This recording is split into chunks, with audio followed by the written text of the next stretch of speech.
te puawai, haere mai, haere mai, haere mai rai. Whakapiritahi mai te Māori arangi e tui honei, tukuna mai paiheretia te Māori e takoto nei. Kohia mai, hōhautia mai, te ihi, te wehi, te tapu, te mana. Tūturu whakamaua kia tina. Tina. Haunge hui e, Tai ki e.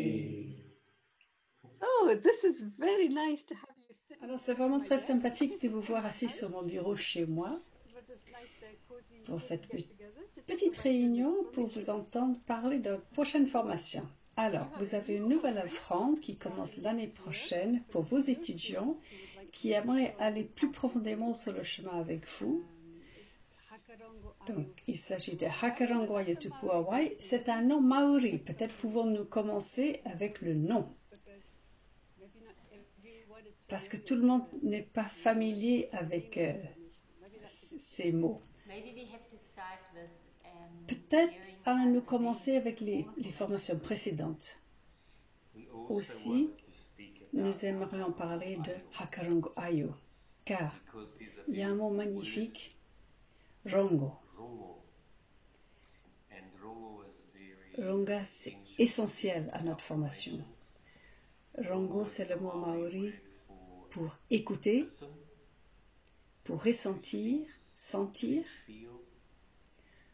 Rongo, c'est aussi le nom du Dieu de la paix. Et aussi le son et la résonance. Alors, Te Kakano, c'est la graine. Cela, c'était la première formation. Et depuis la graine est venue la première pousse. La pousse, c'est Tetipu, qui est la formation en cours. Et nous pouvons sentir à quel point il est important d'avoir de la force, la puissance en cette période très spéciale pour avoir la force en nous. Et puis, Te Puawai, c'est le florissement. C'est la première floraison de notre formation, avec la troisième formation. Ça veut dire, lorsque nous allons commencer, ça va faire 6 années déjà de formation. Et à ce stade arrive la première floraison. Donc la première pousse qui s'ouvre.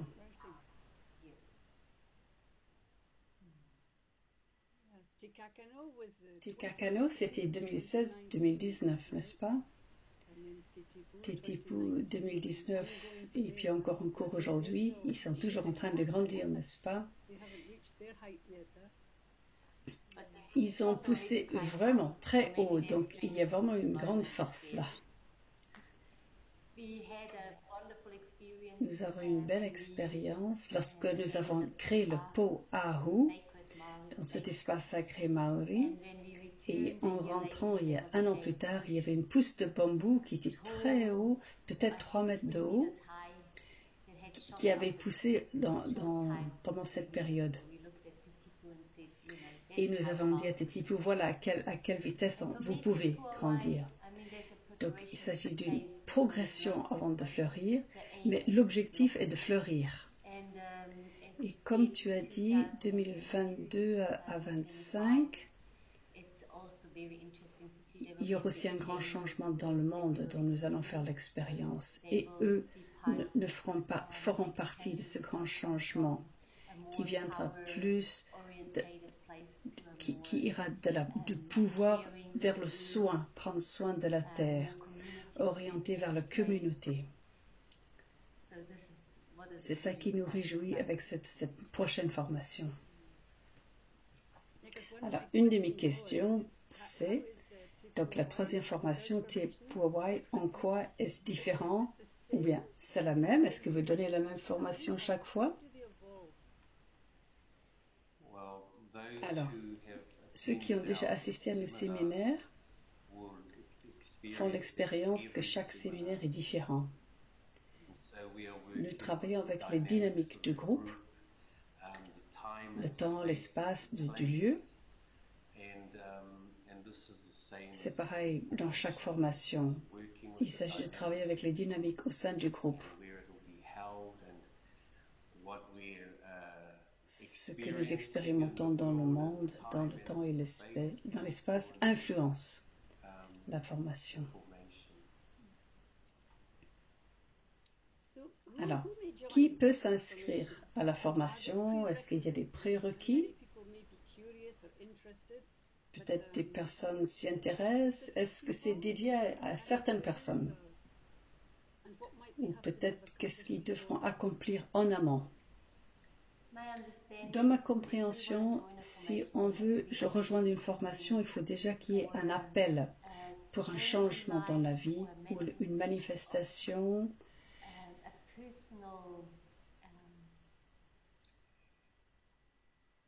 comme un don que nous avons en nous et que nous avons envie de l'amener au monde, que nous aimerions l'accomplir. Donc cet appel est nécessaire. La plupart du temps, les gens qui viennent, ils sont dans une phase de changement et ils aimeraient être accompagnés pendant cette phase de changement. Alors, toute personne qui ressent cet appel profond, encore il faut que ce soit serein, honnête, véritable, sincère. Il est nécessaire qu'il y ait un lien avec le divin, un languissement pour être avec la divinité, avec le sacré, avec la nature, avec les lois naturelles. Et moi, je pense que c'est pour ceux qui veulent vraiment aller sur ce chemin de transformation. Nous encourageons les gens de venir avec un projet ou ceux qui souhaitent créer un projet. Et nous savons qu'un projet, ça nous donne l'élan, la volonté pour avancer. Et en avançant, nous rencontrons des obstacles intérieurs qui sont reflétés à l'extérieur. Et c'est là que la famille de la formation aide en partageant, nous construisons une plateforme de confiance. Donc, ce Waka, nous sommes sur ce bateau ensemble, apprenons les uns des autres. Cette confiance se met en place et nous pouvons commencer à soutenir les uns les autres au fur et à mesure que nous visons ce but, cet objectif, ce projet, à travers ces transformations, ces processus de transformation. Alors, c'est une initiation. Les personnes qui veulent venir devraient se préparer. Car parfois, ce n'est pas facile de rencontrer ces choses en nous-mêmes. Effectivement, il faut être prêt. Et certaines personnes ne sont pas prêtes. Et ça, c'est OK aussi. Alors, j'ai pensé, dans cette formation, c'est clair pour moi. Parfois, nous avons l'idée d'un projet et puis ça disparaît à un moment. Mais dans cette formation, le projet, c'était moi-même. Chacun à titre personnel, son développement personnel. Comment est-ce que je développe moi-même? Comment surmonter mes peurs, mes colères, tous ces obstacles? Parce que ce n'est que quand moi je suis alignée avec moi-même. Donc cette formation, c'est très intéressant. Pendant toute une année, c'était le projet de chacun. Et maintenant, en 3e année, ils commencent à aborder leur projet personnel et comment le réaliser. Donc, ce n'est pas un cours séminaire pendant 3 années. Je dis, c'est comme si on est sous votre aile. On s'occupe de nous pendant ces 3 années parce que beaucoup de choses peuvent advenir dans nos vies pendant 3 ans. Mais vous êtes là pour nous tenir la main. Un des étudiants Tikakano a dit qu'elle a rejoint la formation parce qu'il n'y avait pas de promesse de résultats. Pas de certificat. C'était ouvert. Et ça, elle a beaucoup apprécié. Donc voilà, c'est important. Il n'y a pas de certificat en tant que tel, si ce n'est que vous avez réussi à faire la formation, vous êtes resté et vous avez traversé vos processus personnels. Mais ce n'est pas quelque chose à atteindre en particulier.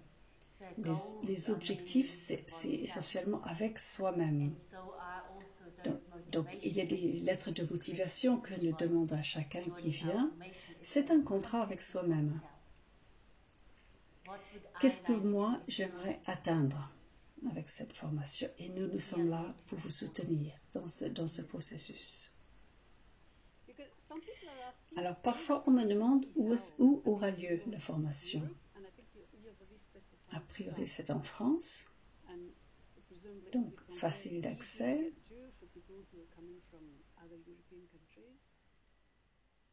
Alors, l'idée, maintenant, à ce stade, donc Grandmother Healing Haka et nous-mêmes, nous recherchons un lieu pour habiter en France et pour tenir toutes nos formations.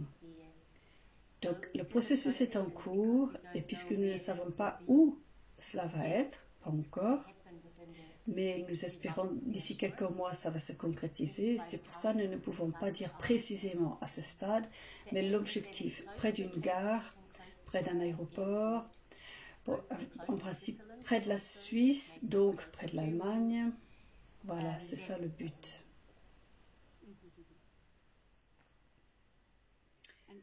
Et puis dans le flyer, il est indiqué que les personnes vont dormir façon maraï.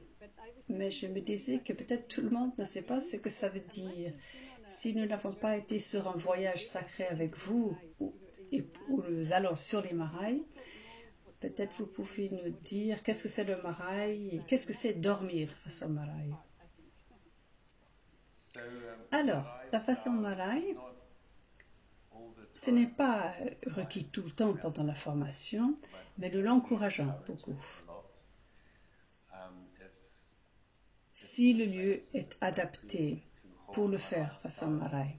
Alors, dans la culture maori, chaque tribu ou bien quelques familles ensemble, ils ont un lieu communautaire que nous appelons un maraï.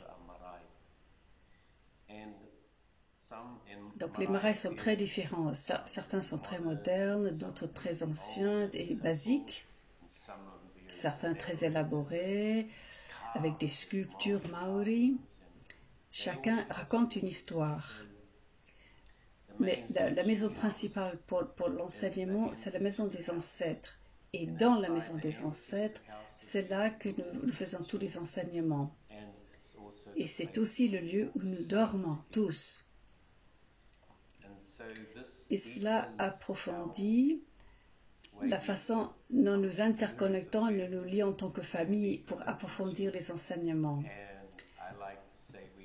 Donc, nous disons que nous allons plus loin dans le voyage ensemble pendant le temps du rêve.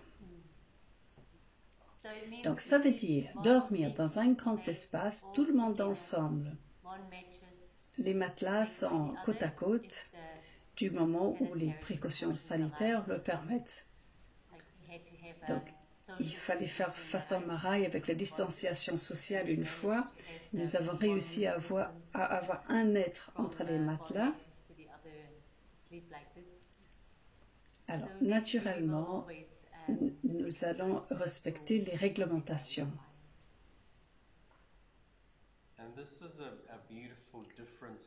Donc, c'est un contexte différent pour la transmission de l'éducation. Donc, dans la façon maraï, il y a beaucoup de prières et de cérémonies. Méditation, chant, parfois le théâtre. Et beaucoup de choses se passent entre lorsque nous dormons en façon maraï. Par exemple, ce qu'aiment les gens, c'est se réveiller ensemble et Ojasfane et moi, nous commençons le chant et tout le monde émerge du sommeil alors que nous chantons la mélodie du cœur. Et puis la méditation, et puis nous commençons la journée. Et pareil, avant de nous endormir, nous faisons la méditation. C'est très précieux. Et les Titipu, ils ont eu la chance de pouvoir démarrer Façon Maraï avec 3 jours, puis 10 jours. Donc ça a été très fort pour leur entrée dans la Façon Maraï. Ce qui est vraiment très bien parce qu'en ce moment, ce n'est pas possible de faire ainsi et nous ne savons pas quand ça va être possible. Normalement, on commence plus lentement. Mais cette fois-ci, ça a été l'opposé. Et on ne savait pas pourquoi. C'était très intéressant, mais c'est venu comme ça, de démarrer fort.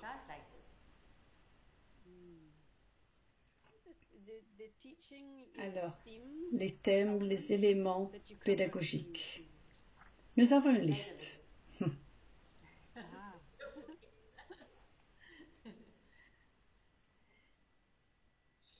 Alors, sur notre liste, nous avons le Maorako, donc c'est l'aspect art martial avec le bâton. Nous allons profondément dans certains de ces aspects de l'art martial, de l'utilisation du bâton. Alors, au départ, Waimania nous guide à travers des exercices pour nous familiariser avec le bâton. C'est une façon d'intégrer pour que les gens apprennent à se coordonner avec le bâton. Et puis, il y a le haka de guérison qui fait toujours partie de la formation avec le Healing Haka écrit par Ojasven et sa famille. Et puis, il vient d'autres danses sacrées de moi ou d'Ojasven. Car travailler avec la danse sacrée aligne notre être. Aligner notre être, c'est aussi aligner notre cerveau. J'ai écrit des chansons, beaucoup de chansons. Les exercices de guérison, de nettoyage, les prières. Donc, entraînement sur la voix. Waimania conduit le groupe avec des exercices sur la voix, comment projeter la voix, moduler sa voix. Moi aussi, je partage comment utiliser la voix du haka. Beaucoup d'entre nous ne sont pas habitués à projeter la voix avec force et puissance pour atteindre le lointain. Des rituels, beaucoup d'éléments, plus au niveau des compétences, de la confiance. Donc, comment réaliser les rêves. Kaitiakitanga, donc prendre la responsabilité pour être gardien.